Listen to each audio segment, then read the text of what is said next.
जय जगन्नाथ वेलकम करछु गोटे mini blog रे। राति रे डुडुर देह एते जोरे खराब है जे ताको ओदा कना करके पोछिकी मेडिसिन देला परे ता बॉडी रे टेम्परेचर कमिला। ताको बहुत जोरे जर हो जाइतिला। सकाळ सकाळ हमर आज जाइतिला गोटे पार्सल जोथिरे थिला डुडुर ही ड्रेस। आकु तांको स्कूल एनुअल फंक्शन अछि से दिन ए ड्रेसटा ही पिंधिबो। तापर डुडु एटी ता जेजे ऊपर रागी जाइछि काइना जेजे 2 दिन हेला नथिले कटक पळैथिले आ बो भी तांको संगे जाइतिले किंतु बो आसीनांती। तो बोऊर भात हांडीटा ये मुझे बसई देती कहीं बो सब भात बसाती बो जो ना से ड्यूटा आमर हो जाए। तापर ये मुझे घर लोक बनई देती सांडविच।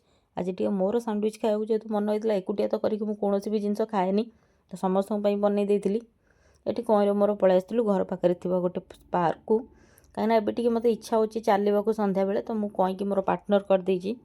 आसला बेले आम टई भी आमर देखागला टई ये तार बेग बस्तानी कौन फुल करदे झुड़ी में टई ये मुझे देखला बेलू से रागी जाऊँगी कहीं मो बैग देखो रही बा।